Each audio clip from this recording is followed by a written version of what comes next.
Hello, today we are going to be talking about PCOS skincare tips. So if you have PCOS, you probably, maybe, have some skin problems like acne. So I'll give you a few tips today how to treat your skin, especially if you have those issues. Stay tuned.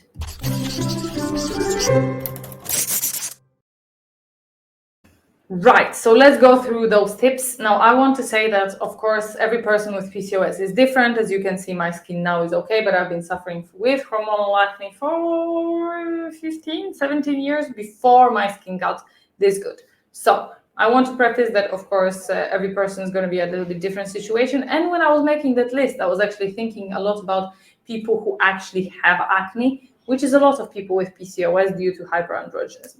So let's go through a few of those tips.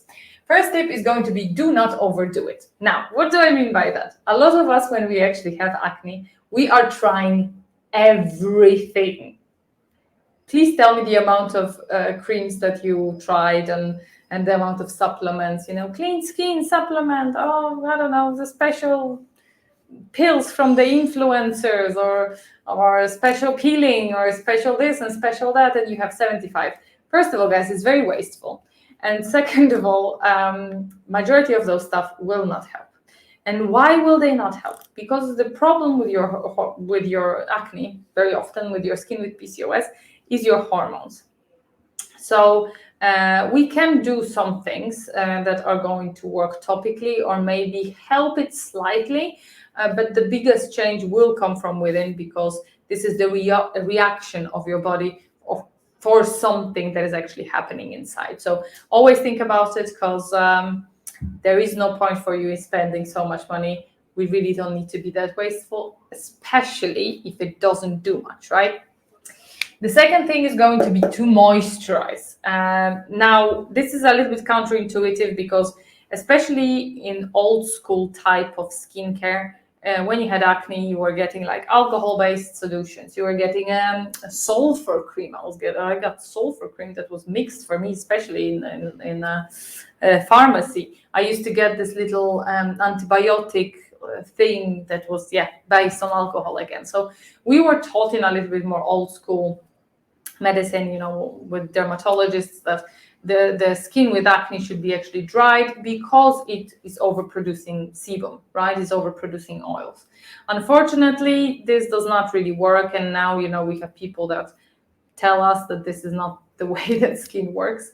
So instead of drying your skin, you should actually moisturize. Now, you might have a little bit of an issue trying to find a good moisturizer that is not going to clog your pores. And especially if you have acne, you should search for stuff that are non-comedogenic, which means they will not clog your pores. And very often stuff like gel moisturizers are good. Try to get something that is fragrance-free. I always recommend going to actually local health store and buying your products there, or buying the stuff that are as much natural as possible. Avoid any heavy ingredients, even in those natural products like shea butter, that might actually still clog your pores, like any heavy oils, etc.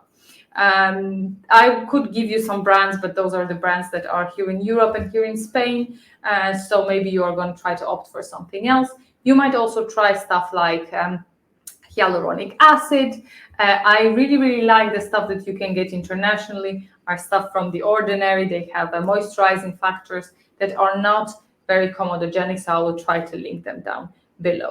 Another thing is to exfoliate, but I want to make a little note here that not everyone actually needs to exfoliate. And a lot of people who have acne think that they have to really strip their skin down, that this is going to unclog their pores, that yet another peeling, yet another acid is going to help.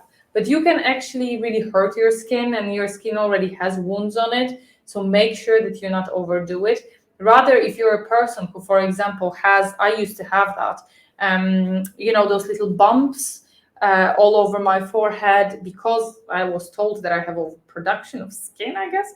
And I still get I now have a little scaly, little dry skin on my forehead. It's probably from the sun, if not anything else. Then you might want to consider exfoliating. You might do it in a different ways, but try not to irritate your acne. So you might want to try chemical peels, not physical peels. Don't rub your inflamed face with the brushes or with those very abrasive peelings that makes no sense. Rather buy something. Again, I used to really like the one from Ordinary because they're affordable, and they're quite good. Or ask your dermatologist. They could actually help you to choose something. And talking about dermatologists, retinoids might be another thing that also goes under exfoliate, really. So this will also make your skin thinner. I've heard some voices that not always making our skin thinner is very necessary, because it's like, yeah, we're making our skin thinner and then we are putting barrier creams, so just to keep us in this loop of buying stuff, first you strip and then you protect. So you don't have to probably strip as much as you would think, but especially if you do have acne stuff, one especially, and I think it's over the counter in US, it's called Differin. This is something that really helped me when I had those little bumps on my forehead, and a lot of clogging in my skin.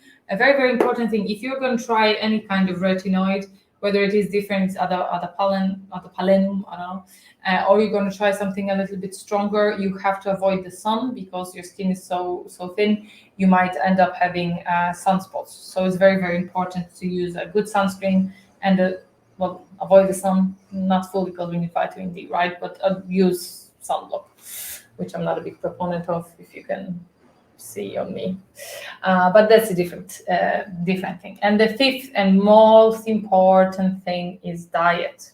Now, I want to be very, very specific that I'm talking about PCOS skincare here, right? Because you can have a lot of types of acne, for example, or dry skin, or whatever it is. But especially with PCOS, the acne is very often a result of our insulin resistance. So because it is the symptom of that, right? Insulin resistance causes the hyperandrogenism, and that in turn causes our acne. It can be reversed with diet. Is it going to be possible to be reversed at everybody? I cannot guarantee that.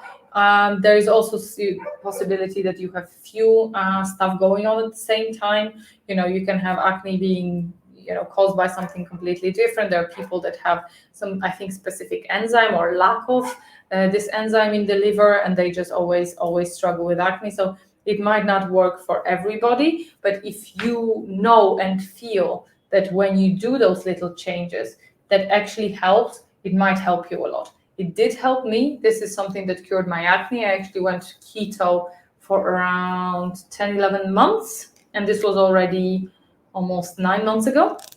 And since then, my acne recently has been a little bit of worse, but I incorporated different solutions and it has gotten better again. So I definitely see what a difference the diet does for my skin, and I know that it does for a lot of people as well. So this is it. Those were my little quick tips for PCOS skincare. Make sure you hit the like button. It's the free way to help my channel and to reach with this information to more people around the globe. And if you want to support me as well, you can buy me a coffee right now. This is a great way for me to buy more time back to do more of these types of videos for you guys. So this is a great way to support my channel as well. And subscribe, and I will see you very, very soon. Bye.